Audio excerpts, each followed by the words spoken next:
à 15 ans, il finissait en débutant. Les 12 mois s'appelaient décembre. Quelle vie ont eu nos grands-parents entre l'absinthe et les grands-messes. Ils étaient vieux avant que d'être. 15 heures par jour, le corps en laisse au visage un teint de cendre. Oui, notre monsieur, oui, notre bon maître, pourquoi ont-ils tué Jaurès? Pourquoi ont-ils tué Jaurès? On ne peut pas dire qu'ils furent esclaves, de là à dire qu'ils ont vécu. Lorsque l'on part aussi vaincu, c'est dur de sortir de l'enclave. Et pourtant l'espoir fleurissait dans les rêves qui montaient aux yeux des quelques ceux qui refusaient de ramper jusqu'à la vieillesse. Oui, notre bon maître, oui, notre monsieur. Pourquoi ont-ils tué Jaurès? Pourquoi ont-ils tué Jaurès?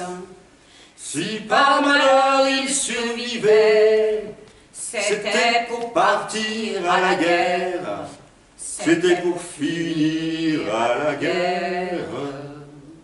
Aux ordres de quelques sabreurs qui exigeaient du bout des lèvres qu'ils aillent couvrir au champ d'horreur leurs 20 ans qui n'avaient pu naître. Et ils mouraient à pleine peur, tout miséreux, oui, notre bon maître, couvert de prêtres, oui, notre monsieur. Demandez-vous, belle jeunesse, le temps de l'ombre d'un souvenir, le temps du souffle d'un soupir. Pourquoi ont-ils tué Jaurès? Pourquoi ont-ils tué Jaurès? Pourquoi ont-ils tué Jaurès?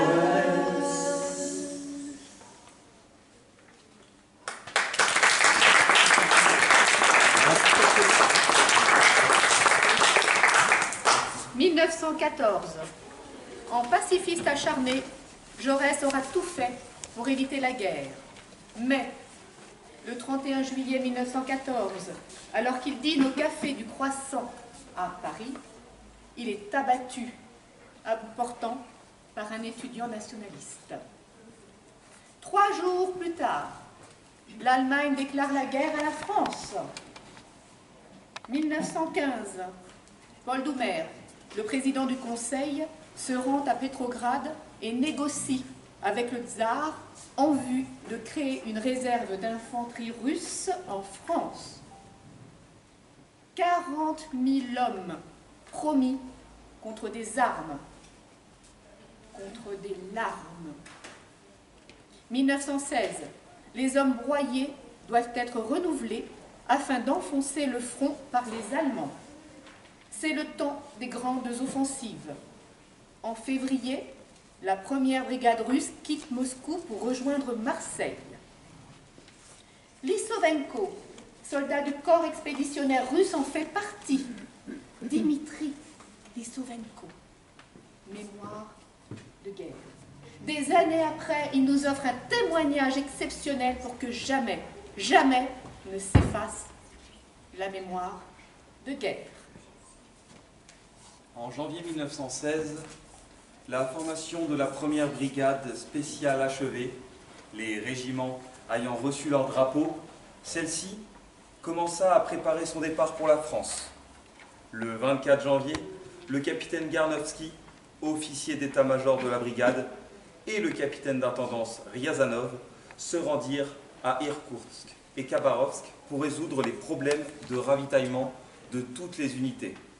En outre, ils durent préparer le transport des régiments par train de la gare de Kwashenzi jusqu'en Mandchourie et en Corée, au port de Dairen. Le 25 janvier, à partir des points de regroupement, les trains commencèrent à s'ébranler avec des unités de la brigade par le chemin de fer de Sibérie jusqu'à la station de Kwashenzi, lieu de transfert sur les trains japonais. De Moscou au port de Dairen, le voyage fut long et morne.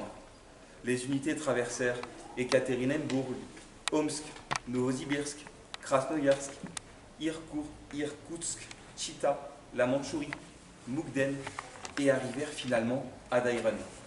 Pendant l'acheminement, de très nombreux habitants des localités se rassemblaient lors des arrêts des trains en gare. Perplexes, ils interrogeaient les soldats. Pourquoi les trains se dirigeaient-ils vers l'est alors que la guerre faisait rage à l'ouest?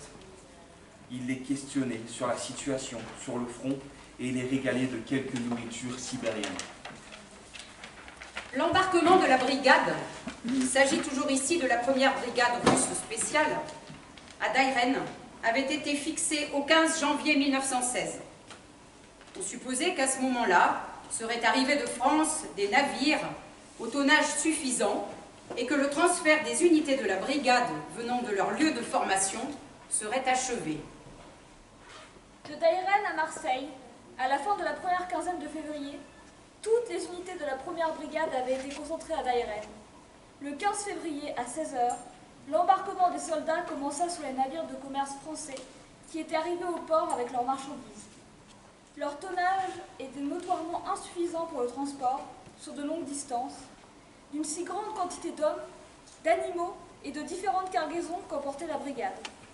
Elle avait besoin de 6-7 cargos de tonnage moyen, mais le ministère français de la Marine n'en avait octroyé que 3, de faible tonnage. Les troupes russes se retrouvèrent à bord dans des conditions calamiteuses. Chaque navire était bien plus chargé d'hommes qu'il ne l'aurait fallu. Ainsi, sur le bateau français Latouche-Tréville, conçu pour transporter 1600 hommes, étaient embarqués 1800 hommes. Sur l'Himalaya, prévu pour 2400 personnes, on en plaça 2500. Sur le vapeur Sonté, environ 2600 pour 2400 places. Les bateaux russes, Tambov et Yaroslav, étaient particulièrement surchargés. Chacun d'eux, construit pour 700 à 750 personnes, en accueillait environ 2000. Malgré tout, après le chargement des navires, qui devaient parcourir des milliers de kilomètres dans des conditions climatiques inhabituelles pour des soldats russes, sous la menace d'une attaque ennemie, environ 1700 hommes de la brigade ne purent avoir de place. Ces conditions pénibles, injustifiables, provoquèrent le mécontentement parmi les soldats, bien qu'il ne s'exprima pas ouvertement en présence des officiers. La colère se renforça surtout quand ils apprirent par l'équipage des bateaux français que, lors des embarquements de troupes, ces bâtiments n'accueillaient jamais autant de monde. Il convient de noter que les représentants commerciaux de la compagnie maritime, à qui ces navires appartenaient, privilégiaient d'abord leurs avantages commerciaux. Le reste ne les intéressait guère. Une promiscuité effroyable, la mauvaise ventilation, un manque constant d'eau et d'autres épreuves accablaient les soldats. Les maladies redoublèrent parmi eux. Le voyage de la Russie jusqu'en France ne fut pas facile pour la brigade. Dès les premiers jours du périple, commencèrent les problèmes de malnutrition. Dans tous les ports, à partir de Dairen, les autorités militaires russes qui prenaient des cargaisons à bord confièrent aux soldats de la brigade les tâches de chargement et de déchargement, y compris du charbon. La force de travail gratuite économisa à la compagnie maritime française plusieurs milliers de francs. Ce long et pénible voyage jusqu'à Marseille dura 56 jours. Le matin du 20 avril 1916, l'Himalaya et le Latouche-Tréville entrèrent dans le port de Marseille et se mirent à quai. Puis, derrière eux, le Lutetia et le Sonté. Accostèrent ensuite le Tambov et le Yaroslav. Une fanfare militaire française joua pour la première fois une marche de bienvenue, puis les hymnes nationaux russes et français. Le jour de leur arrivée à Marseille, tous les soldats de la brigade étaient au courant de l'appel au peuple français du commandant de l'armée française, le général Joffre.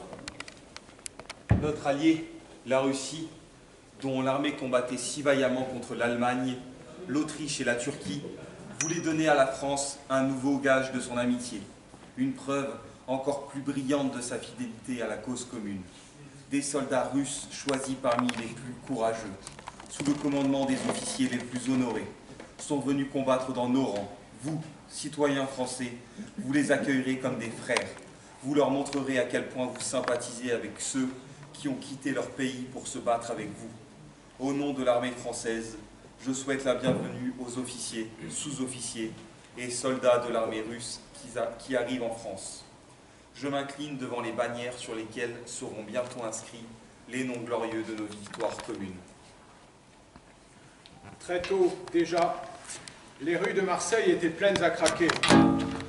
Aux fenêtres ouvertes et sur les balcons de tous les étages resplendissaient des robes de couleurs vives et des citoyens endimanchés.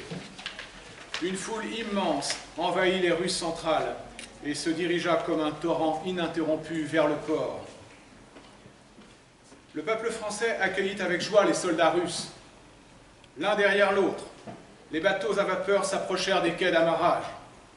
Tous les soldats se tenaient sur les ponts. Les sons de l'orchestre militaire et les saluts d'une foule de plusieurs milliers de personnes, avec leurs puissants vivas, se mêlaient au son des vapeurs. L'orchestre joua la Marseillaise et l'hymne russe. En masse, les gens, debout sur les quais, une jubilation qui allait crescendo, crièrent « Vive la Russie! Vive la Russie !» Les soldats de la brigade étaient enthousiasmés par un accueil si enthousiaste et si chaleureux, et un irrésistible hurrah ébranla l'atmosphère pendant que les navires approchaient des quais. Le débarquement des régiments fut rapide et exemplaire. Après avoir écouté les salutations du général français et lui avoir répondu par un hurrah entonné à 3 reprises, l'une après l'autre, les compagnies se dirigèrent en ordre vers l'arsenal pour y prendre leurs armes.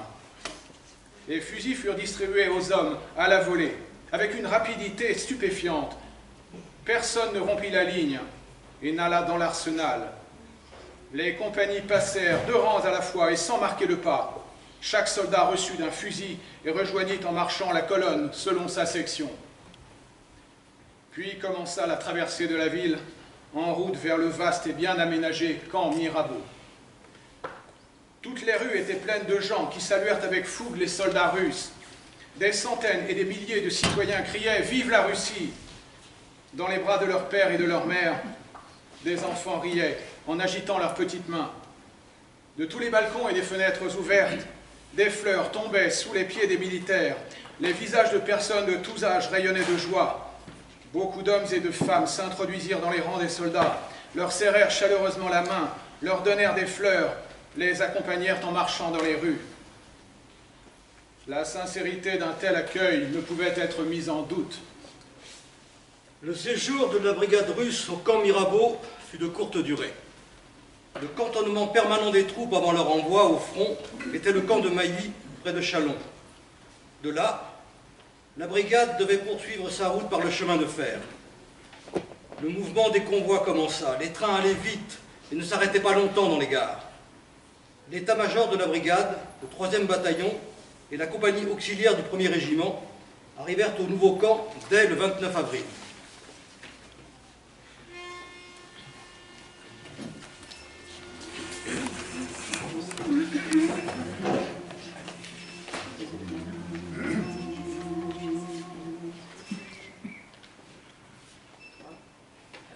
Puisque le feu et la mitraille, puisque les fusils, les canons font dans le monde des entailles, couvent de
Défends ta chair, défends ton sang, abat la guerre et les tyrans.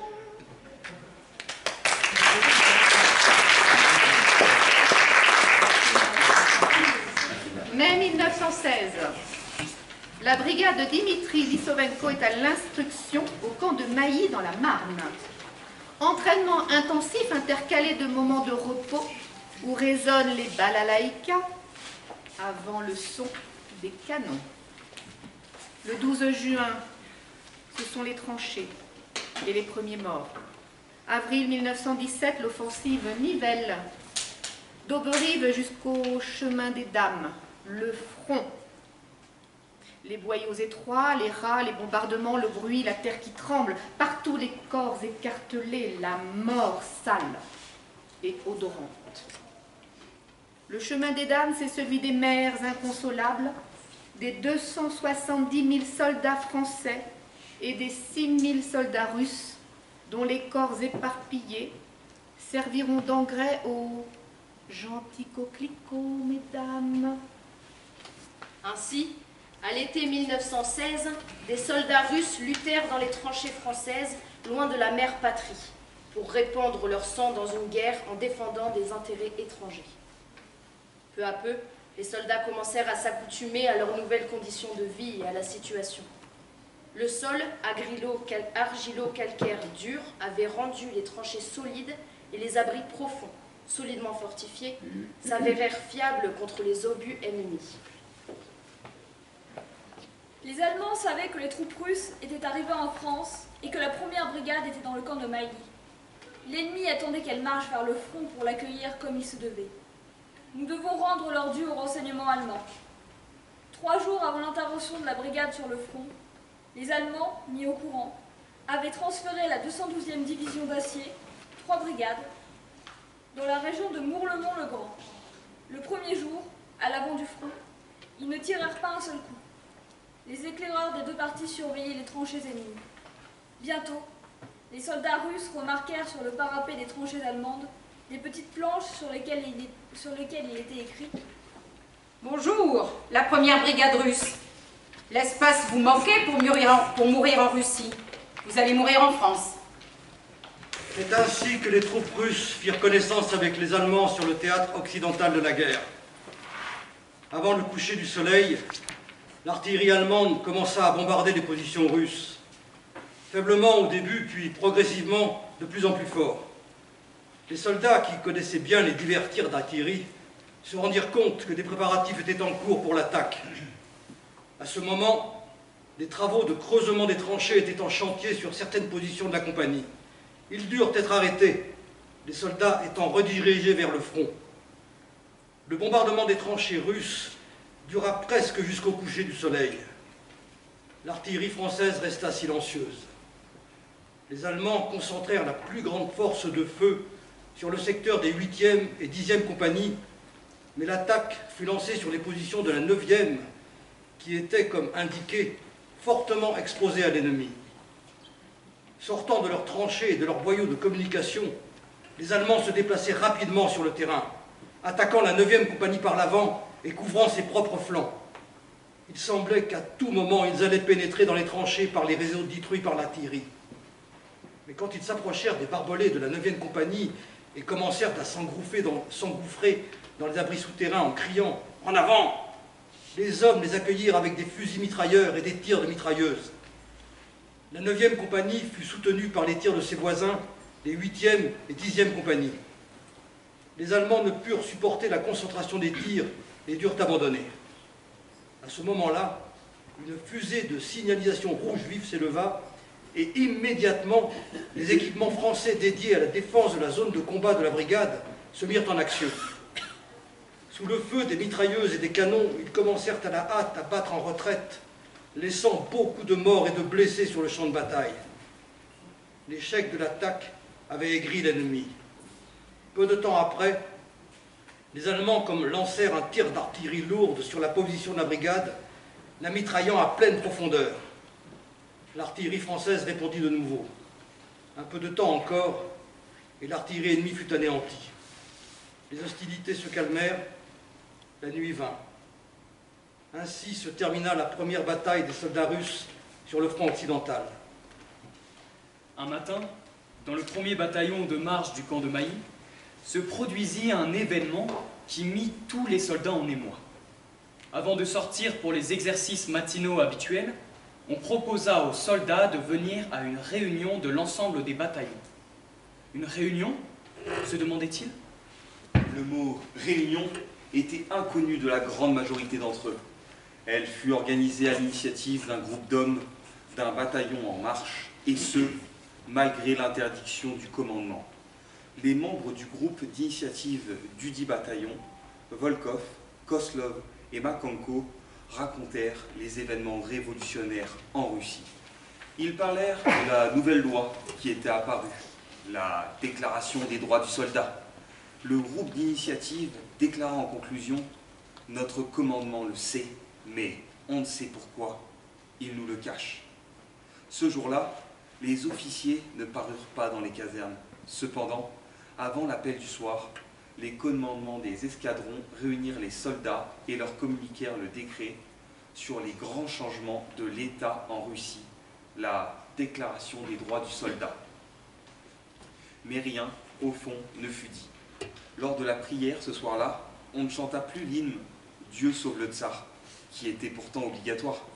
Les unités de la division russe engagées au front reçurent la nouvelle de la révolution en Russie un peu plus tard. Les soldats triomphaient, ils criaient « Hurrah !», se félicitaient, s'embrassaient. Sur les visages fleurissaient des sourires. Les uns disaient avec enthousiasme « Eh bien, c'est la fin de la guerre !» Les autres « La paix tant attendue arrive !» Et d'autres encore déclaraient avec certitude « Le voilà, le jour tant attendu, celui du retour dans notre Russie libre. » Certains audacieux sortaient des tranchées et criaient en direction des Allemands « Hé camarades, c'est la paix, camarades, il n'y a plus de tsar russe! Chassez aussi votre Kaiser !» La semence que l'on jette au printemps dans une terre fertile pousse très vite. C'est ce qui se passa lors du mouvement révolutionnaire parmi les soldats du corps expéditionnaire. L'intérêt envers ces événements qui se passaient au pays grandissait au fur et à mesure que des nouvelles arrivaient de Russie. Les soldats plaçaient de grands espoirs dans le nouveau gouvernement et dans le soviet des députés, des ouvriers et des soldats de Pétrograd qui, pensaient-ils, devaient leur offrir la paix, la liberté et la possibilité de revenir dans leur patrie. Le commandement russe, en France, considérait l'état d'esprit de ces soldats comme un courant dangereux, malsain. Il voyait que ces hommes comprenaient le cours des événements en Russie et y réagissaient activement, que parmi eux, on voyait grandir l'autorité et l'influence d'un groupe restreint, mais d'une haute conscience politique. Groupe qui les guidait dans toutes les questions de la Révolution. Afin de discréditer cette avant-garde, le commandement russe exigeait de la part des autorités françaises qu'elles annoncent aux soldats français des unités voisines des Russes et à la population qui vivait à proximité de leur camp que ces soldats étaient des capitulars et qu'il fallait s'en méfier.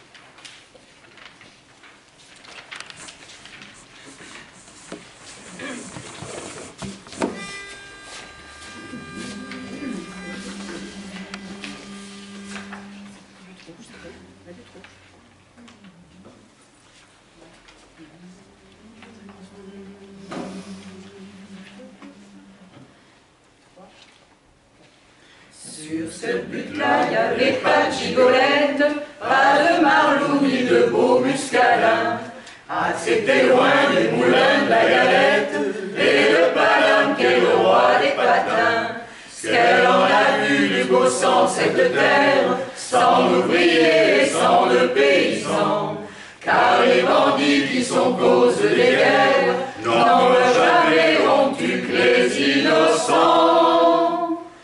La rue rouge, c'est son nom, le matin suite un matin, où tous ceux qui montaient roulaient dans le ravin.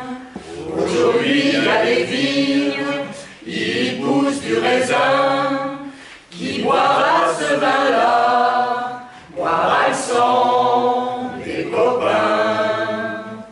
Sur ce but-là, on misait pas la noce, comme à Montmartre où le champagne coule à flot. Mais les pauvres Jacques avaient laissé les gosses, ils faisaient entendre de terribles sanglots. Ce qu'elle en a vu des larmes cette terre, larmes d'ouvriers, larmes de paysans. Car les bandits qui sont cause des guerres ne pleurent jamais car ce sont des tyrans. La butte rouge, c'est son nom, baptême suite un matin, où tous ceux qui montaient roulaient dans le ravin. Aujourd'hui il y a des vignes, il y pousse du raisin, qui boit de ce vin-là, boit les larmes des copains. Sur cette butte-là, on y refait les vendanges, on y entend des cris et des chansons. Filles et gars doucement qui échangent des mots d'amour qui donnent le frisson. Peuvent-ils songer dans leurs folles étreintes qu'à cet endroit où s'échangent leurs baisers? J'ai entendu la nuit monter des plaintes et j'y ai vu des gars au crâne brisé. La butte rouge, c'est son nom, baptême suite un matin, où tous ceux qui montaient roulaient dans le ravin. Aujourd'hui il y a des vignes, il y pousse du raisin, mais moi j'y vois des croix portant le nom des copains.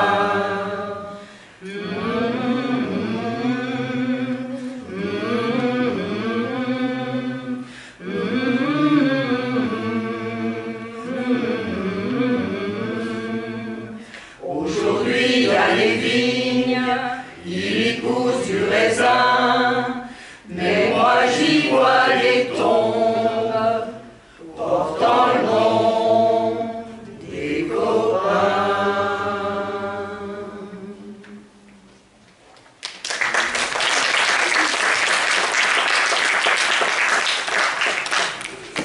La butte rouge, moi j'y vois des croix portant le nom des copains. Les copains. Il y a Dédé, Jeannot, Roger, mais aussi Mohamed, Dimitri ou Igor. Mourir loin des siens, mourir en terre étrangère.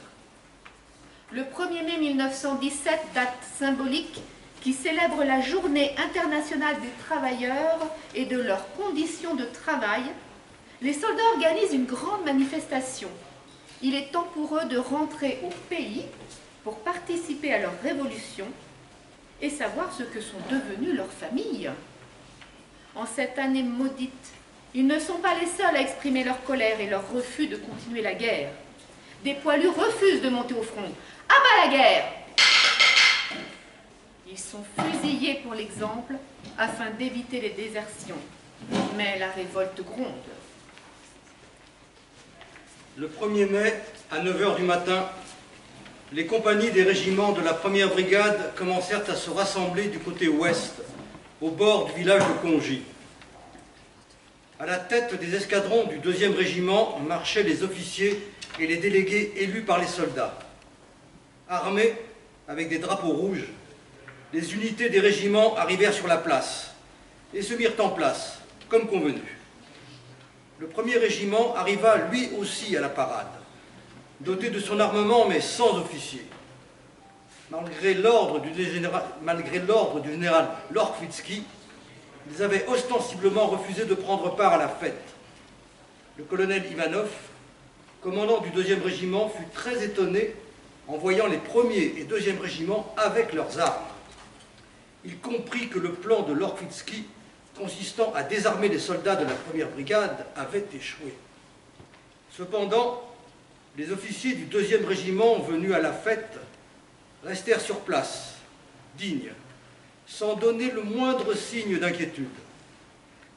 La tribune était décorée de slogans et de grands étendards écarlates. Le soldat Gousseff monta à la tribune. Nous, soldats, ouvriers et paysans, célébrons pour la première fois ouvertement le jour du 1er mai. La bourgeoisie a cruellement opprimé notre peuple. Elle a étouffé la révolution. En 1905, le tsar et ses ministres ont inondé la Russie de sang parce que les ouvriers luttaient pour leurs droits et les paysans pour la terre. Maintenant, il n'y a plus de tsar en Russie, mais la révolution est en marche. La révolution est une guerre plus dure que celle que mène actuellement la bourgeoisie de tous les pays. La victoire de la révolution dépend de vous, soldats armés, et du peuple. Jurons que tant que la révolution n'aura pas vaincu, personne ne nous enlèvera nos armes. Hurrah! Vive la révolution! Après Goussev, Zvoretsov et d'autres soldats prirent la parole. Ils montrèrent le caractère provoquant du comportement du commandement de la division, qui mentait effrontément aux soldats. Demander aux soldats français d'aller trouver la première brigade russe pour la désarmer, c'est une action honteuse. Nous n'avons plus confiance en vous. Nous insistons pour que nos représentants soient envoyés auprès du gouvernement provisoire, en exigeant que les régiments russes reviennent dans leur patrie. Les généraux Palitzin et Logvitsky, présents aux célébrations du 1er mai, écoutaient avec attention ceux qui prenaient la parole et observaient, avec non moins d'attention, les réactions des autres à ces interventions. Votre Excellence, peut-être souhaitez-vous dire quelque chose aux soldats, dit l'un des organisateurs en s'adressant au général Palitzin, lorsque les interventions des orateurs furent terminées. Palitzin s'avança un peu, fit de la main droite un signe au soldat avec l'intention de dire quelque chose, mais il ne put parler. Ses mains tremblaient fébrilement. Lui-même était secoué de tremblements et tressauté. Enfin, il fit un effort surhumain sur lui-même et ne put prononcer que par 2 fois le même mot. « Frère! Frère !» On ne lui donna plus la parole. On entendit des cris de mécontentement venant des soldats. « Abat le tyran! Abat le serviteur du tsar !» Palitzin chancela, fit un geste nerveux des mains en marmonnant quelque chose, puis, soutenu par son adjudant, il se dirigea vers son automobile stationné le long du chemin. Le général Lodvisky semblait plus calme. Il se mit à parler d'un ton assuré. Frère, je suis un vieux soldat.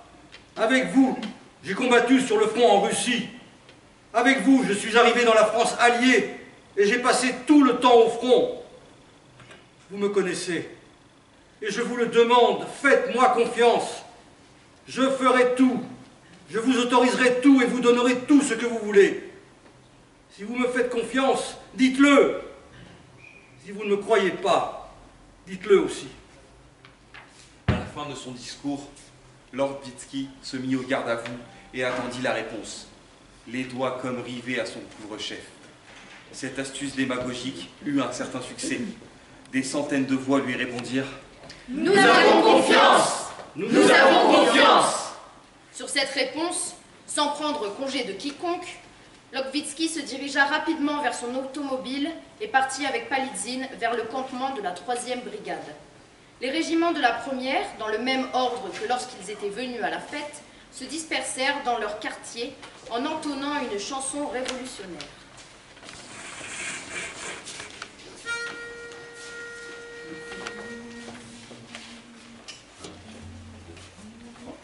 Quand au bout du jour, le repos terminé, on va reprendre les tranchées. Notre place est si utile que sans nous on prend la pile. Mais c'est bien fini, on en a assez, personne ne veut plus marcher. Et le cœur bien gros, comme dans un sanglot, on dit adieu au civelot. Même sans tambour, même sans trompette, on s'en va là-haut en baissant la tête. Adieu la vie, adieu l'amour, adieu toutes les femmes. C'est bien fini, c'est pour toujours, de cette guerre infâme. C'est la couronne sur le plateau qu'on doit laisser sa peau. Car nous sommes tous condamnés, nous sommes les sacrifiés. 8 jours de tranchées, 8 des jours de souffrance, pourtant on a l'espérance que ce soir viendra la relève, que nous attendons sans trêve. Soudain dans la nuit et dans le silence, on voit quelqu'un qui s'avance. C'est un officier de chasseurs à pied qui vient pour nous remplacer. Doucement dans l'ombre, sous la pluie qui tombe, les petits chasseurs vont chercher leur tombe. Adieu la vie, adieu l'amour, adieu toutes les femmes. C'est bien fini, c'est pour toujours de cette guerre infâme. C'est à Clarone, sur le plateau, qu'on doit laisser sa peau. Car nous sommes tous condamnés, nous sommes les sacrifiés. C'est malheureux de voir sur les grands boulevards tous ces héros qui font la foire. Si pour eux la vie est rose, pour nous c'est pas la même chose. Au lieu de se cacher, tous ces embusqués feraient mieux de monter aux tranchées pour défendre leurs biens, car nous n'avons rien, nous autres les pauvres purs au train. Tous les camarades sont étendus là pour défendre les biens de ces messieurs-là. Ceux qui ont le pognon, ceux-là viendront, car c'est pour eux qu'on crève. Mais c'est fini, car les troufions vont tous se mettre en grève. Ce sera votre tour, messieurs les gros, de monter sur le plateau. Car si vous voulez faire la guerre, payez-la de votre peau. Car si vous voulez faire la guerre, payez-la de votre peau.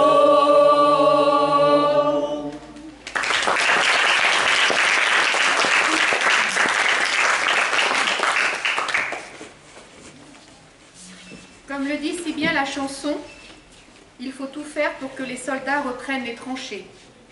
Les deux états-majors français et russes se mettent d'accord pour isoler les soldats russes dans un camp en Creuse. Le temps de les remettre dans le droit chemin. Alors dans le livre de Dimitri Lissovenko, on peut lire: située aux abords de la Marche, du Limousin, du Poitou, du Bourbonnais, du Berry, la Creuse, l'une des régions les plus pauvres en France. Organisés en soviet, les soldats chassent les officiers et gèrent la vie du camp. Ils se mêlent à la population, aident aux champs. La culture russe se frotte à la culture creusoise. Elle s'apprivoise. Au sein du camp sont même créés un orchestre, une troupe de théâtre, une bibliothèque où Pouchkine voisine avec Balzac. Le 11 juin, le camp de la Courtine fut vidé de ses éléments français et préparé à accueillir les brigades russes. Les différentes unités françaises qui y étaient installées furent envoyées dans d'autres garnisons de la région. Il ne resta qu'une compagnie du 78e régiment d'infanterie pour garder le camp et le matériel militaire qui s'y trouvait. Le général Lorfitsky décida de profiter des opérations de transfert de la division pour désarmer la première brigade. Il proposa de charger toutes les armes et les munitions des unités dans des wagons séparés. Dans les circonstances où se trouvaient les brigades russes au moment de leur envoi au camp de la Courtine, l'ordre du général Lorfitsky ne pouvait que provoquer les protestations des soldats. Ils avaient compris qu'il s'agissait d'un piège et qu'obéir à cet ordre impliquait inéluctablement leur désarmement. Les soviets des régiments de la première brigade prirent la décision de ne pas exécuter cette injonction. Le résultat fut que les soldats embarquèrent dans des wagons avec leurs armes. des pièces d'artillerie furent également chargées sur des plateformes séparées avec leur personnel. Le 8 juin, à 5 h du matin, les compagnies des régiments de la 1re brigade partirent à pied vers le lieu du chargement qui se trouvait à 25 km. L'embarquement dans les convois se passa sans incident. Le 26 juin, la 1re brigade, composée de 136 officiers et 10 300 soldats, arriva au camp de la Courtine. Le même jour, vers le soir, le bataillon du dépôt, composé de 39 officiers et 2500 soldats, arriva du camp de Mailly. 3 jours après, la 3e brigade, avec ses 113 officiers et 5887 soldats, débarqua à son tour. Avec elle, les éléments français de l'état-major, composés de 29 officiers et de 142 sous-officiers. Le nombre total de personnes de la division russe au camp de la Courtine était donc de 318 officiers et 18 687 soldats. Frères, vous méritez l'honneur d'être dans les rangs de la grande armée russe. Votre bravoure, qui s'est manifestée sur les champs de bataille dans la France alliée, permet au gouvernement provisoire et à moi, son représentant, d'espérer que dorénavant, également, vous porterez honorablement les armes qui vous ont été confiées. Le discours de Zankévitch fut écouté avec attention par les soldats de la brigade. Puis, ils reçurent l'ordre de dispersion, tandis que Zankévitch et Rapp se dirigeaient vers le bâtiment du comité. Zankévitch prit la place qu'il attendait à la table du président. Le commissaire Rapp s'assit à sa droite.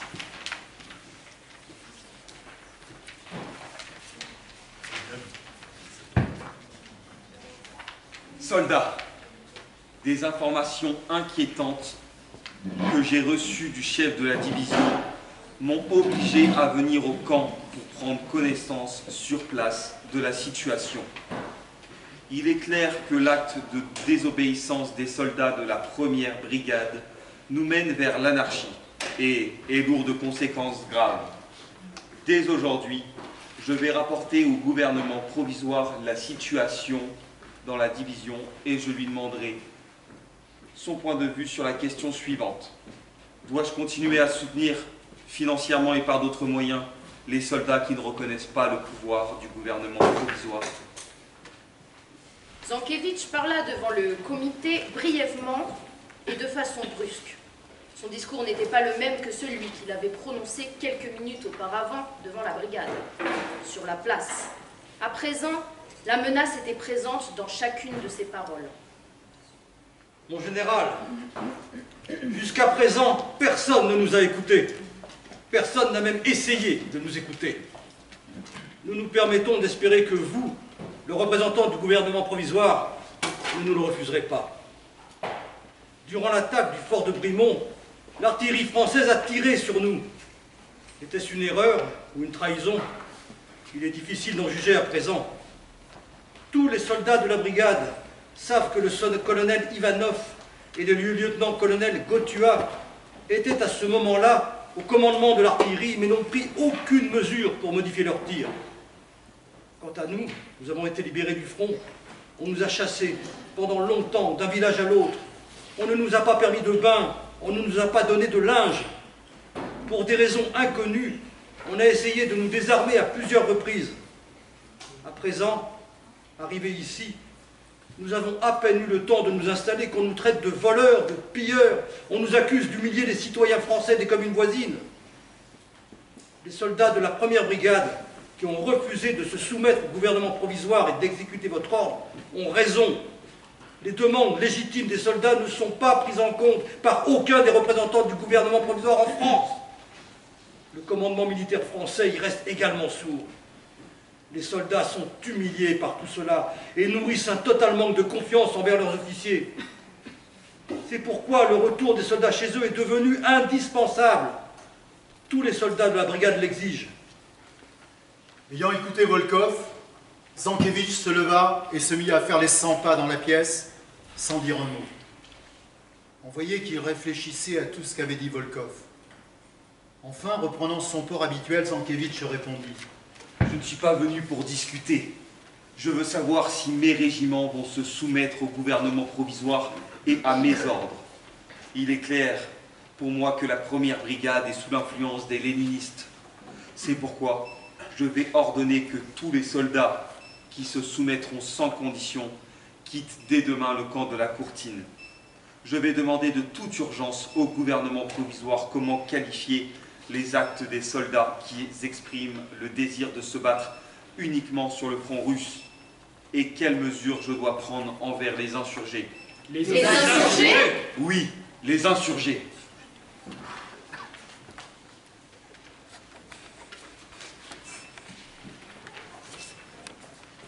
Vous n'êtes pas aux monuments aux morts. Vous n'êtes même plus dans les mémoires, comme vos compagnons de la mer Noire.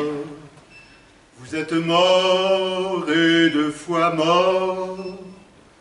À vos petits-enfants, l'on ne répète jamais comment finit leur grand-papa. Il y a des choses dont on ne parle pas. Butin de 1917.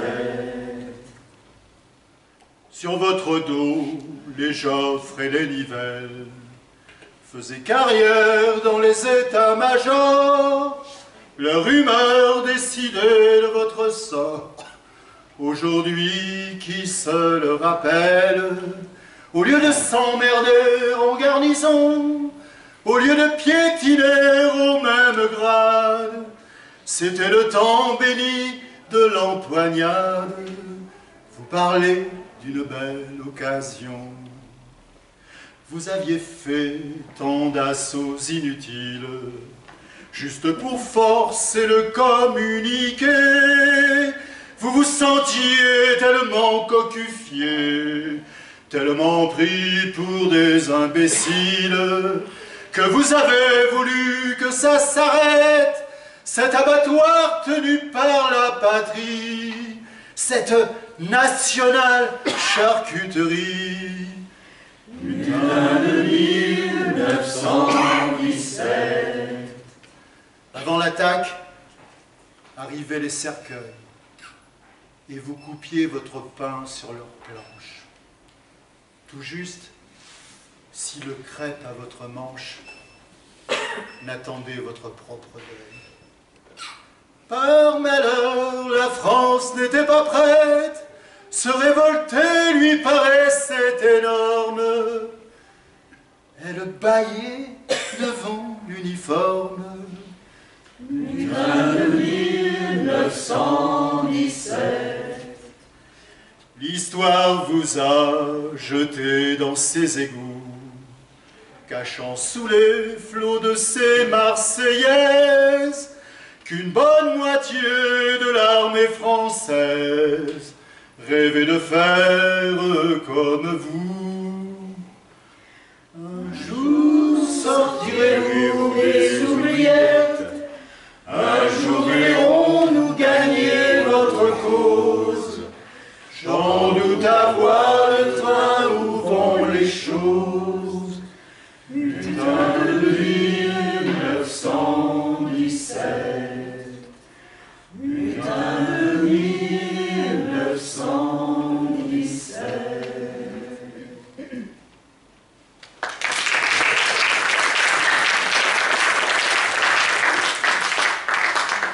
Août 1917. Le commandement français impose aux soldats cantonnés de retourner au front. Les hommes du camp de la Courtine s'insurgent. À leur tête, un certain Vlobas. L'étau se resserre. À présent, les hommes enclavés dans le camp sont des mutins. Encerclés, affamés, traités pire que des chiens. Au matin du 17 septembre 1917, ils savent que l'inéluctable va se produire. Alors, en désespoir de cause, refusant dans un premier temps de prendre les armes contre leurs frères, à 10 heures, au premier coup de canon, ils chantent la Marseillaise. Ah non, non, non, non, pas celle de Rouget de Lille, non, celle de Lavrov. Debout, debout travailleurs, debout contre les ennemis, frères affamés. Puis l'orchestre joue la marche funèbre de Chopin. À 14 h, l'artillerie reprit la fusillade contre le camp. Les conditions du soviet de la Courtine avaient donc été rejetées. La canonnade se concentra sur les casernes où se trouvaient les artilleurs, les batteries de canons et l'artillerie de tranchées. Les groupes d'artilleurs furent les seules unités desquelles aucun homme ne passa l'ennemi. À présent, le dénouement sanglant devenait inévitable. Aux armes! Vengeons-nous des ennemis du peuple! Vengeons-nous des ennemis de la Révolution! Tout le camp se mit en mouvement. Bientôt, un grand drapeau rouge flotta au-dessus du local du soviet. Il soutenait les soldats qui allaient au-devant de la mort. Tous avaient la même pensée. Comment organiser le coup au mieux pour qu'il soit décisif et que l'ennemi ne puisse y répondre. Lorsque les hommes de la Courtine sortirent sur les places du camp et que les unités se mirent à se déployer dans les directions indiquées, les bataillons de la mort déchargèrent sur eux leurs fusils mitrailleurs. Sous le feu de l'ennemi, les soldats ne perdirent pas pied, mais ne répondirent pas par les armes. Ils avancèrent avec courage, sans tirer un seul coup sur l'ennemi. Stankiewicz et Rapp, qui observaient depuis l'état-major ce qui se passait dans le camp, estimèrent que les Courtiniens étaient en train de quitter le camp pour se rendre, et ils donnèrent l'ordre de cesser le feu. Dans le silence menaçant qui s'était fait, les hommes de la Courtine s'approchaient de l'emplacement des troupes d'assaut. Lorsqu'ils arrivèrent aux premières lignes, les bataillons de la mort les accueillirent par un hurrah sonore et une pluie de plomb. Les soldats de la 3e brigade, ivres et armés jusqu'aux dents, menés par les officiers réactionnaires et le comité contre-révolutionnaire de la 3e brigade, se jetèrent avec férocité contre les hommes de la Courtine. Des unités agissaient séparément de ces troupes d'assaut, entreprirent de contourner les flancs des Courtiniens, en formant un demi-cercle autour d'eux. L'artillerie se mirent à mitrailler avec fureur les sorties du camp pour couper la route de leur retraite. Les hommes furent obligés de répondre par des tirs pour se protéger de cette manœuvre. On entendit des ordres, des centaines de voix appelées. Frappons, camarades! Aux armes! Vengeance contre les ennemis du peuple! Vengeance contre les ennemis de la Révolution! Hurrah! L'attaque des bataillons de la mort fut reçue de manière organisée par les hommes de la Courtine. Avec un stoïcisme héroïque, ils repoussaient la pression adverse. Un combat au corps à corps s'engagea bientôt. Les bataillons de la mort serraient avec férocité les Courténiens, sans les laisser se retourner. Et par des efforts surhumains, les soldats révolutionnaires repoussaient les attaques des assaillants. Le combat d'homme à homme fut féroce. À un moment, les hommes de la Courtine percèrent la ligne des bataillons de la mort et s'abattirent sur eux avec une fureur effrayante. Les soldats se battaient à coups de baïonnettes et de crosses. Au cœur du combat, on entendit une voix qui disait « Pour la Révolution, camarades! Pour la vérité !» Vers la fin de la journée, le camp de la Courtine fut écrasé. Les quelques soldats qui avaient échappé au massacre furent désarmés et envoyés à l'état-major du poste de triage. En cours de route, on les frappa sans pitié, à coups de crosse et de pique. Ce même Balbachevski montrait l'exemple du massacre. Les hommes de la Courtine essayèrent en vain de briser le mur vivant des assaillants. Partout, ils furent reçus par des baïonnettes et des crosses et tombaient sous les coups mortels. Quelque temps après, si nombre d'entre eux étaient à terre, morts, d'autres continuaient de lutter, alors qu'ils n'avaient plus d'armes, sauf leurs mains et les cailloux de la route. Dans ce combat inégal, la supériorité morale des hommes de la Courtine se révéla dans toute sa force, ainsi que leur volonté inébranlable. Camarades, dit l'un d'entre eux déjà mortellement blessé, nous avons fermement défendu le camp des ouvriers et des paysans. Nous n'avons pas voulu nous soumettre à nos ennemis. Nous allons donc mourir avec gloire. Nous, les gens simples, ne connaissons pas la grande politique, mais nous périssons pour le peuple, pour la vérité.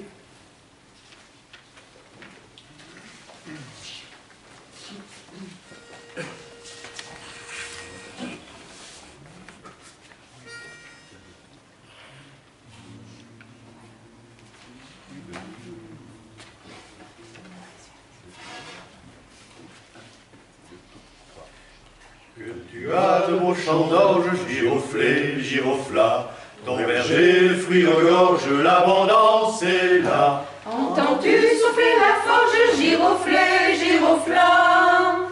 Canon les fauchera, canon les fauchera. Que tu as la maison douce, giroflée, giroflat, l'on bruit d'or, la fleur y pousse, le bonheur y viendra. Voilà la nuit que devient rousse, giroflée, giroflat. L'avion la brûlera, l'avion la brûlera.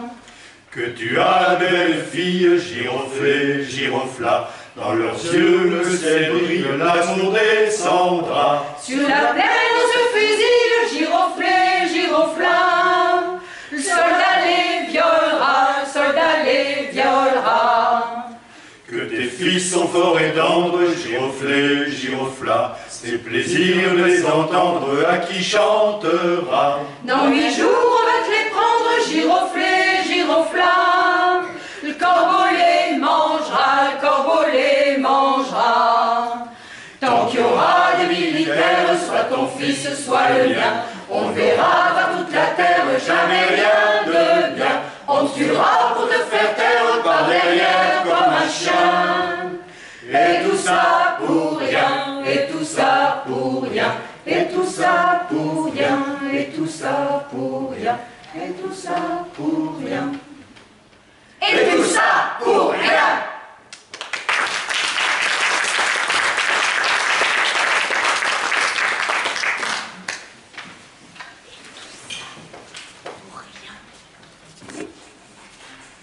Sur le front de la courtine régnait un silence de mort. 92 meneurs sont arrêtés et envoyés dans une prison militaire à Bordeaux. 300 soldats sont envoyés en détention au fort Liédo sur l'île d'Aix. 300 éléments dits agités sont internés au camp de Bourlastique dans le puits de Dôme. 7800 soldats sont destinés à former 19 compagnies spéciales de marche non armées et retournent à la Courtine, où certains n'hésitent pas à créer un comité clandestin de lutte contre la guerre impérialiste. Le train dans lequel étaient acheminés les mutins arrêtés s'arrêta très rarement, et seulement dans les gares où les locomotives prenaient de l'eau. Ou encore là où on changeait les unités qui en assuraient l'escorte. À l'un de ces arrêts, en gare de Brive, une foule d'habitants du lieu encercla le train. Encadrés par des gradés de la police, certains se distinguèrent en se mettant à vociférer toutes sortes d'injures contre les mutins de la Courtine, les accusant de trahir l'alliance franco-russe. Dans un premier temps, ceux-ci ne comprirent pas pourquoi la population française les accueillait avec tant d'hostilité. Mais bientôt, tout devint clair. Les troupes chargées de la surveillance racontèrent que les autorités françaises répandaient sur le trajet emprunté la rumeur selon laquelle on convoyait les meneurs et les chefs de la mutinerie de la Courtine qui, pour fait de trahison des Alliés, étaient dirigés sur une île lointaine pour y être jugés et ensuite pendus. Et il est révélateur qu'un policier, prêt à abandonner les mutins au dessein de la réaction française, ait dit cela aussi simplement, comme s'il s'agissait d'annoncer la chose la plus ordinaire, sans lien avec une tragédie humaine. Et, ainsi berné par la police française, certaines personnes regardaient maintenant les soldats de la Courtine avec une hostilité non dissimulée. Ils décidèrent de dire eux-mêmes la vérité. Globa prit cela sur lui. « Faites feu sur moi », dit Globa en français. ayant entrouvert la porte du wagon. La foule s'était maintenant calmée. Personne ne disait mot. Tout le monde tournait ses regards vers Globa, qui répéta encore une fois sa courte phrase. Quand le silence complet fut revenu, il dit alors: « Nous ne sommes pas les traîtres et les rebelles que les autorités françaises vous ont annoncés. Nous n'avons pas pillé la population civile de votre pays, comme l'affirme mensongèrement votre police. Je vous prie d'aller à la Courtine et de parler avec les citoyens des communes voisines du camp, avec lesquels nous avons vécu de longs mois. Ils nous connaissent et vous diront de nous toute la vérité. Nous sommes des soldats russes, séparés de force de notre patrie et de nos familles. Nous demandons une chose, qu'on nous renvoie dans notre patrie où il y a nos familles, nos pères, nos mères. Nous ne vous avons pas trahis comme alliés. Nous avons été vos alliés et nous le resterons à l'avenir. Mais nous, de la même façon que les soldats français, vos maris, vos pères et frères, nous avons élevé la voix pour protester contre une guerre criminelle. Nous sommes ceux qui ont engagé la lutte contre cette guerre de brigands. Et c'est pour cela qu'on nous fusille.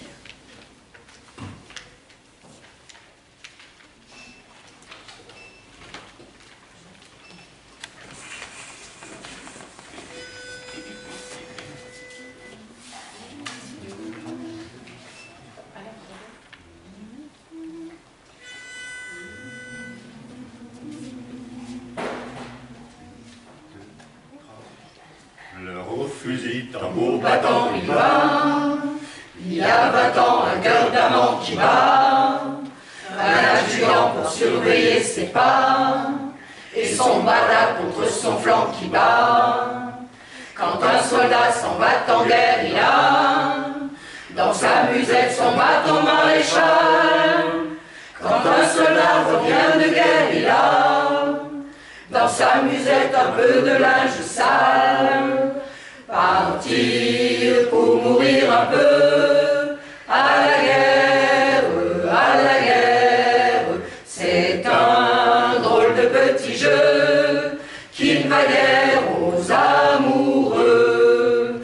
Pourtant, c'est presque toujours quand revient l'été qu'il faut s'en aller. Le ciel regarde partir ceux qui vont mourir.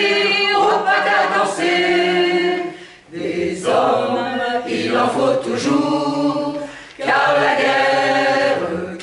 guerre se fout les serments d'amour, elle n'aime que le son du tambour.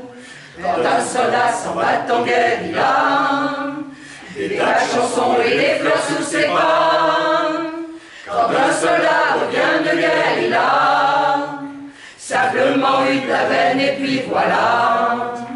Simplement eu de la veine et puis voilà.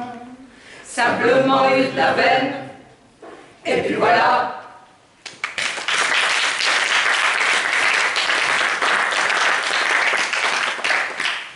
Les mutins de la Courtine n'ont que 3 options.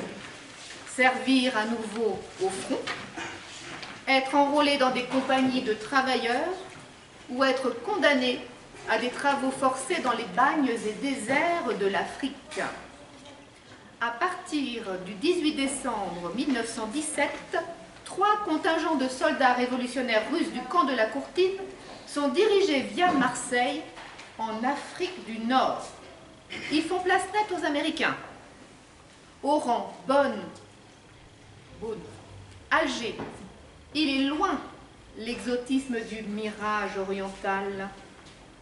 En loques, sales et affamés, les hommes débarquent en Afrique du Nord dans des conditions innommables. Ils dorment à même le sol. À nouveau menacés d'être enrôlés dans la Légion française, ils résistent. L'armée française choisit de répondre par la torture. Les plus récalcitrants sont attachés sur des perches en plein soleil, enfermés, sans pain ni eau dans des caves. Ils participent à des marches forcées. Des jeûnes de 20 jours leur sont imposés. Mais les hommes ne cèdent pas. Un nouveau 1er mai et une nouvelle rébellion. À la fin de décembre 1917 et au début de janvier 1918, des navires militaires français arrivèrent dans les ports d'Afrique du Nord, Oran, Beaune et Alger. Ils amenaient une cargaison de soldats russes. Le premier contingent des mutins de la Courtine, au nom de 1700 hommes, fut envoyé le 13 décembre 1917 et débarqua dans le port d'Alger 6 jours plus tard, le 19 décembre. Peu après, les 24 et 25 décembre, d'autres convois arrivèrent dans les ports d'Oran et de Beaune et débarquèrent encore 2 contingents au nombre de 3200 hommes. En plus du reste du dernier contingent de 1050 soldats révolutionnaires de la Courtine qui arrivèrent ici le 6 janvier 1918, débarquèrent l'un derrière l'autre plusieurs détachements importants de soldats russes de la 2e division spéciale d'infanterie venant du front des Balkans. Exténués par la faim, affaiblis par les maladies, moralement accablés, ces soldats furent envoyés par convoi militaire depuis leurs prisons profondes et humides, sombres et sales, par wagons de marchandises encore plus sales, vers les zones dédiées aux travaux forcés. Après l'embarquement, des tirailleurs indigènes se répartirent dans les wagons et les fourgons freins situés à l'arrière pour conduire les soldats russes jusqu'à un point défini où un autre service de garde les relayerait pour les convoyer plus loin. Du port d'Alger jusqu'à la ville de Médéa, le premier contingent, comme ceux qui suivirent, fit sa jonction avec les unités de troupes coloniales disposées à l'avance et qui les accompagnèrent sur toute la longueur du trajet. L'arrivée en Afrique du Nord d'un grand contingent de militaires fut accueillie avec grand intérêt par les populations locales. Les habitants des lieux où passaient les convois se rassemblaient par centaines et attendaient avec impatience l'arrivée du train avec les Russes. Les autorités françaises se conduisaient exactement de la même manière avec les soldats russes qu'elles le faisaient en France. Avant le passage du convoi dans telle ou telle station, à tel ou tel lieu de peuplement, elles informaient largement les autochtones qu'on transportait là des bolcheviks russes, que c'étaient des gens très dangereux qui pillaient la population et commettaient toutes sortes d'exactions. Les autorités conseillaient aux populations locales de ne pas communiquer avec les bolcheviks russes. Cependant, tous leurs efforts pour calomnier les soldats s'avérèrent infructueux. Là où les convois considéraient comme de véritables camarades et amis, et ils les aidaient comme ils le pouvaient. Le premier convoi de 1700 soldats de la Courtine fut dirigé du port d'Alger vers Médéa et placé dans les casemates d'un camp de concentration fermé par 3 rangées de barbelés. Tout avait été littéralement enlevé des casemates et des baraquements destinés à l'hébergement des soldats russes. Jusqu'aux lits, matelas, tables et bancs. Les lits superposés avaient été démolis, les planchers enlevés, pour que personne ne puisse se bricoler, ne serait-ce qu'un lit sommaire. Les soldats ne pouvaient ni s'asseoir, ni se coucher. Ils devaient vivre sur l'asphalte dénudé. L'alimentation quotidienne des prisonniers consistait en tout et pour tout en un quart de litre de café noir, un petit bol de bouillon et 250 grammes de pain. Mais même dans les conditions du bagne où ils étaient exposés chaque minute à la mort, ceux de la Courtine ne cessaient pas la lutte pour leur rapatriement. Cette lutte prenait différentes formes, passives, comme par exemple la grève de la faim, et actives, comme des interventions au grand jour avec des armes. Même loin de la Russie, les soldats avaient gardé précieusement les traditions révolutionnaires de la classe ouvrière russe. Le 1er mai 1919, ils n'allèrent pas au travail. Voici comment se déroula cette journée dans un groupe de forçats. Un bataillon de 500 hommes qui travaillaient 12 heures par jour dans les mines, dans le secteur de Condé-Smandou, pour un salaire de seulement 25 centimes par jour, décida, la veille du 1er mai, de ne pas aller travailler. Le surveillant des travaux porta cette décision à la connaissance du sergent français qui en informa le commandement. Le matin du 1er mai, le camp fut entouré par la troupe. Le chef responsable des travaux sur le territoire, le capitaine Mourge, arriva. Il ordonna à tous les soldats russes de sortir des baraquements. Quand ils furent sortis, Mourge exigea que les prisonniers partent tout de suite au travail. Pour toute réponse, les soldats présentèrent leurs revendications. Imposer la journée de travail de 8 heures pour tout travail. Établir un salaire normal des travailleurs, et pas à 25 centimes par jour, comme celui qui touchait comme prisonnier. Améliorer les conditions d'existence et recevoir une nourriture adaptée à ce type de travail. Arrêter le recrutement des soldats à la Légion étrangère et dans d'autres unités militaires, y compris dans l'armée russe blanche des volontaires, que la contre-révolution formait dans le sud de la Russie. Le capitaine français Mourge s'emporta et en entendant ces revendications, il frappa au visage le soldat qui parlait au nom de tous et donna aux troupes l'ordre de tabasser les mutins russes qui se rebellaient. Une compagnie de tirailleurs exécutant l'ordre de leur chef les attaquèrent à coups de crosse. Les mutins de la Courtine, qui ne disposaient même pas de leur instrument de travail, durent céder devant la force. Ils refluèrent dans le fond du camp et se dispersèrent. Cependant, Mourge ne se satisfit pas de cette situation. Il appela 2 compagnies de tirailleurs supplémentaires et ordonna de poursuivre les représailles contre les soldats. Ceux-ci n'eurent d'autre choix que de se défendre. On entendit quelques voix. « Aux armes, camarades! Aux armes !» Et les 500 hommes se ruèrent dans les entrepôts où étaient rangés les pioches, les barres et autres instruments de travail. Pioches, houes et barres dans les mains des soldats russes eurent un effet dégrisant, non seulement sur les soldats coloniaux, mais aussi sur le capitaine Mourge. Il eut peur de recourir aux armes et ordonna aux tirailleurs d'arrêter les violences contre les Russes. Ces agissements soulevèrent l'indignation parmi la population de tout le département de Constantine. Les ouvriers de ville, informés des représailles bestiales contre les soldats russes, déclarèrent une grève générale en signe de protestation et de solidarité avec leurs revendications. Les cheminots de tout le nœud ferroviaire s'unirent à eux et, au-delà, ceux de toute la ligne de chemin de fer. Les soldats russes devinrent le centre Les soldats russes devinrent le centre de l'attention de toute la population du département. Les mouvements de grève s'élargissaient chaque jour et embrassaient de nouvelles couches de travailleurs. Le travail cessa au sein de tout le nœud ferroviaire.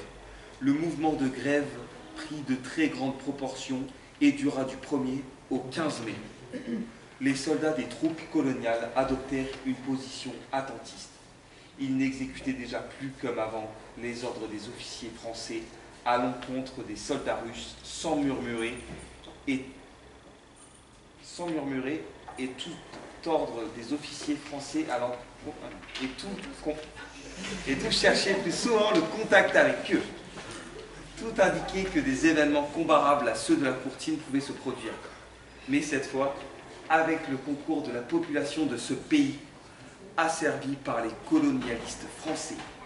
Après ces événements, dans les mines et le mouvement de grève qui s'ensuivit, le commandement français et les autorités locales se tournèrent vers le gouverneur du département de Constantine pour obtenir de l'aide. Celui-ci, considérant la tournure prise par les événements, fut contraint de promulguer la journée de travail de 8 heures dans la mine, y compris pour les soldats russes.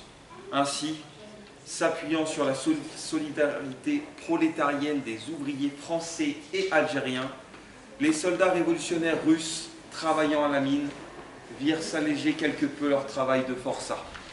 La solidarité. La solidarité. Un mot d'une force et d'une résonance exceptionnelle. L'auteur de ce livre, Dimitri Lissovenko, capturé le 20 septembre 1917 à la Courtine, est enfermé dans la prison militaire de Bordeaux, puis envoyé aux travaux forcés sur l'île d'Aix et évacué en décembre. Isolé avec d'autres soldats russes dans une grande forêt du canton de Besançon, il s'enfuit. et trouve refuge en Suisse. À l'été 1918, il rentre chez lui et il écrit. En juin 1918 fut annoncée dans un des journaux suisses la venue d'une mission diplomatique soviétique. Le journal parvint même dans la prison où je purgeais ma peine. Avec l'aide de gens simples et bons, moi et d'autres soldats russes prisonniers parvînmes à joindre la mission soviétique et nous nous retrouvâmes en liberté. Cette mission obtint non seulement notre libération, mais aussi notre retour dans notre patrie. En juillet 1918, émus et heureux, nous touchions la terre de notre patrie. Et au début du mois d'août, j'étais déjà un combattant de la première compagnie communiste du régiment de Voronezh de l'armée rouge.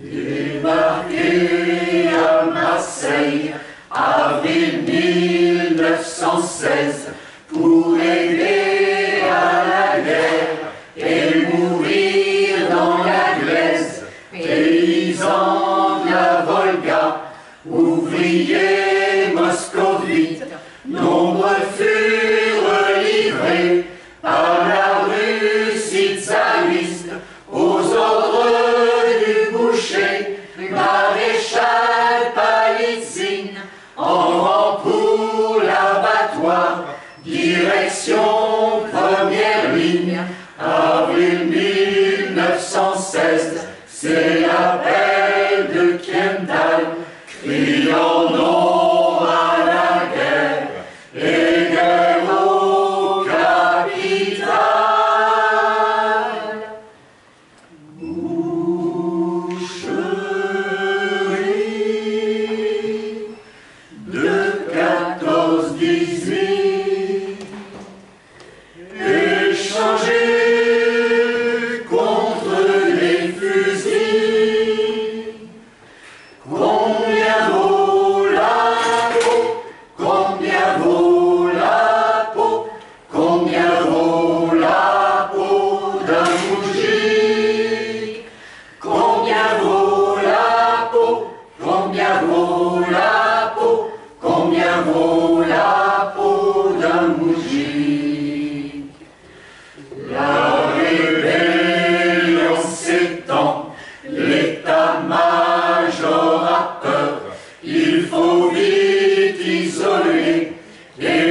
Les meneurs au camp de la Courtine arrive un 26 juin, 10 300 soldats gardant leur arme au poing. Durant quelques semaines, avec les habitants, les amitiés se nouent dans le travail au champ. Les soldats en soviet expulsent leurs officiers, réclament de revenir d'où on les a chassés. Boucherie de 14-18, échangés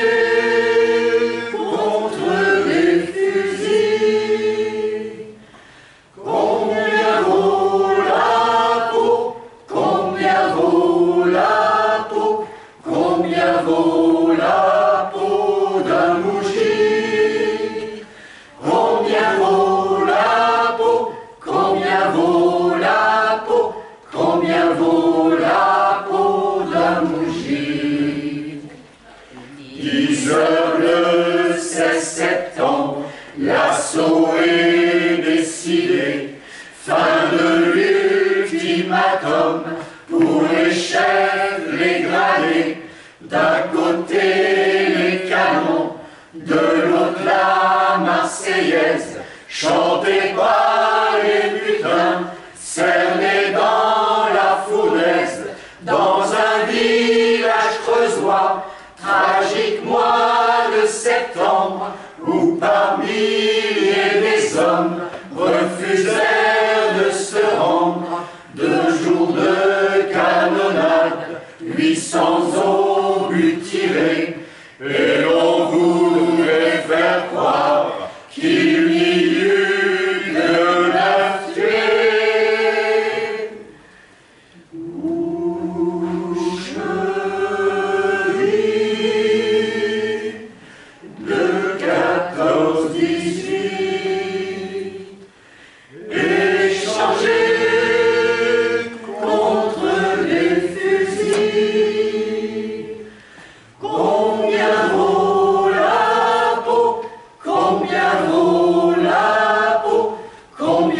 obligé de partir, se battra avec l'affaire. Combien de survivants, combien d'emprisonnés, combien sont revenus de longs travaux forcés, 100 ans nous séparent de ces révolutionnaires. Nous sommes aujourd'hui leur seul dépositaire. L'histoire des mutacés, celle du pacifisme, des peuples laborieux contre le capitalisme. Boucherie de 14-18, échangée contre des fusils. Combien vaut la peau? Combien vaut la peau? Combien vaut la peau d'un bougie? Combien vaut la peau? Combien vaut la peau? Combien vaut la peau d'un bougie? Combien vaut la peau? Combien vaut la peau? Combien vaut la peau d'un bougie? Combien vaut la peau? Combien vaut la peau? Combien vaut la peau d'un bougie? Alors, on va faire les derniers mots pour la fin. On a un petit peu dépassé. On est un petit peu dépassé, mais bon, c'est les chansons, voilà. Mais on pouvait pas s'en passer des Ça va chansons. faire plus cher, Marion. Alors, vous racontez l'histoire des mutins de la courtine en quelques textes choisis. Je vous assure que c'était une véritable gageure. Le livre de Dimitri Lissovenko a permis cela. Pourquoi? Parce que son récit nous touche profondément. Ce sont les mots d'un soldat de la première brigade qui jaillissent, simples, saisissants, terriblement poignants. Les revendications de ces hommes déracinés, séparés de leur famille, privés de leur révolution, de ces soldats qui ont dit non à la guerre, font écho à celles des ouvriers, des paysans, de tous ceux qu'on appelle les petites gens et qui subissent le joug des dictateurs. C'est un livre extraordinaire qu'il faut mettre entre toutes les mains. Merci à vous.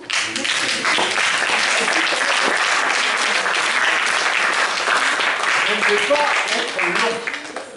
Simplement pour vous dire, d'abord pour vous remercier toutes et tous d'être venus, ces lectures musicales, en vous donnant rendez-vous tout à l'heure au spectacle au Centre culturel Jean Ferrat, qui est à 300 mètres d'ici, à 20h30 pour la première représentation de la pièce Les Mutins de la Courtine, écrite et mise en scène par Frédéric Chauvel, qui est ici.